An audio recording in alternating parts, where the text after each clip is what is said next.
the idea of someone hawking counterfeit goods conjures up some pretty specific images in my head. You know, like that guy on the Manhattan street corner who opens up his big trench coat. It's filled with, roll axes or whatever, or roll XXXs. Also, that guy who has that pop-up tent on some DC street corner when you were going on your 8th grade field trip, who's selling those $80 Gucci's and those $30 Ray-Bans. To me, it even conjures up that image of that sniveling asshole kid that ripped you off at the mall when you traded your Blastoise for his Charizard, but come to find out that your fucking Charizard is a goddamn counterfeit and you hate that goddamn kid for the rest of your fucking life, and I want my goddamn Blastoise back. But what doesn't come to my mind is that of my bud tender, or my hookup in an illegal state. But guys, if you're into cartridges, and especially if you live in an illegal state or you shop at black market dispensaries, you probably or may very well be a victim of an unscrupulous counterfeiter, and you probably weren't even aware of it. Brass Knuckles, Heavy Hitters, and Kingpen. These are 3 of California's and really the world's largest vape brands, marijuana vape brands that is, and consequently, they are the most likely to be counterfeited, although they are far from the only ones affected from this counterfeiting problem.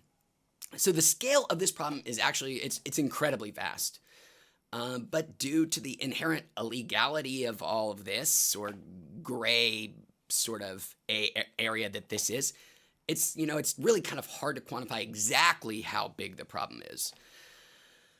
But it's probably better to just go ahead and assume that any of these cartridges, especially of the big brands, you purchase in an illegal state or an unlicensed shop, it's more than likely going to be counterfeit, especially if it comes at a discount. And the problem is really just that bad. Just assume if you're getting a cartridge from an illegal state or, from one of those many unlicensed dispensaries here in California, chances are you're probably getting a counterfeit cartridge. And to be honest, guys, it's actually pretty easy to see how we got here. The economic incentive to cheat is pretty high, and traditional brand protections for marijuana companies are pretty much non-existent at this point. So let's say that you make concentrates, right? Why pay taxes, spring for a lab and safety testing, and invest in creating a respected brand when you can really just let someone else do the hard part and simply piggyback off their success? Which is exactly what is happening.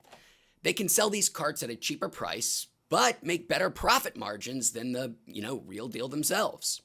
And unfortunately, these companies are more or less hobbled in the way that they can retaliate or respond to these copycats out there.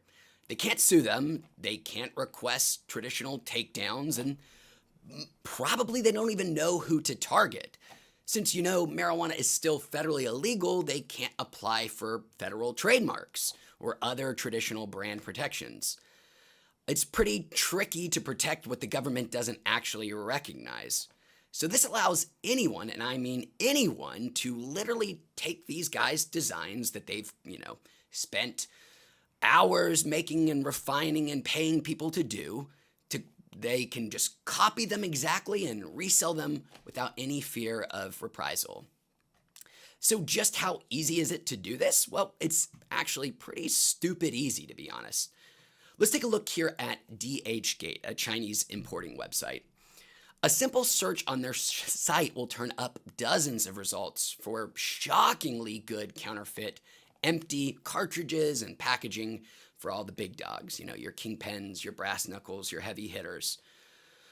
You can even find all the different strains and varieties that they offer, again with accurate packaging. For every one of these companies, it just requires a simple search.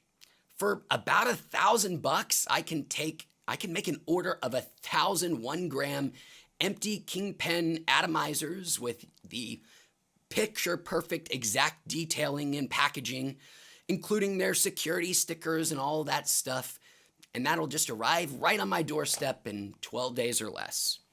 Then the only thing I'd really have to do is fill them with my own concentrate, and they're ready to sell to unwitting customers across the country.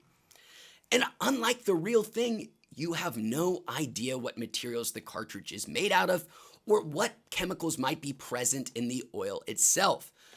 And that right there is the biggest single concern about these pirated carts.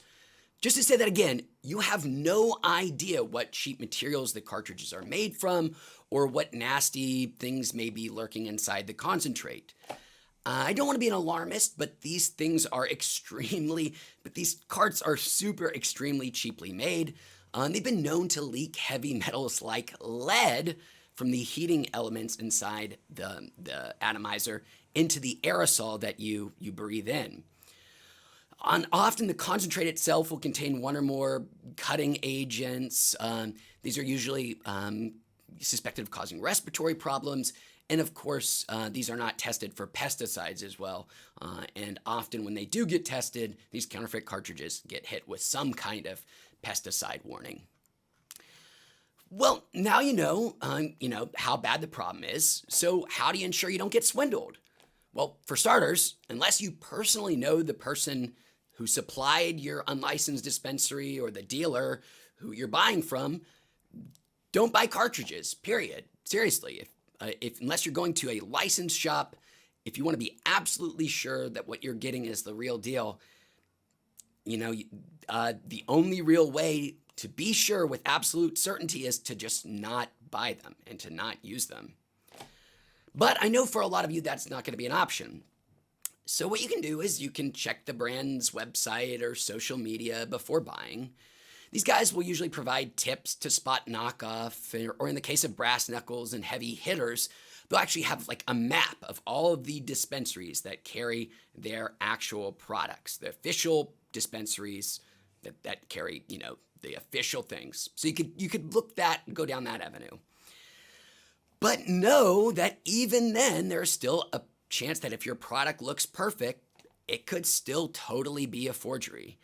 I mean, no matter what protections and serial numbers and holographic stickers these guys put on their stuff, someone will absolutely figure out how to copy it and sell it within a matter of days, because many of these cartridges are manufactured in these same plants that are then pirating these same things and then selling them back. So anything that they do is going to get copied almost immediately. And guys, this problem, unfortunately, will unlikely go away anytime soon. And if anything, as brands continue to get bigger and more recognizable, I'd say you can expect the problem to likely get worse and escalate. The only thing that I can see that can really slow it down is for our backwards, dumb government to grant these companies the same rights afforded to every other business in the United States. Once they can get trademarks and copyrights and all of those things, they can actually have legal avenues to go after these people, trying to steal their hard work. But guys, until then, you're just going to have to stay vigilant and stay healthy, my friends. And guys, as always, it has been the absolute realest of shit. And I'll see all you fine folks on the next video. Ciao.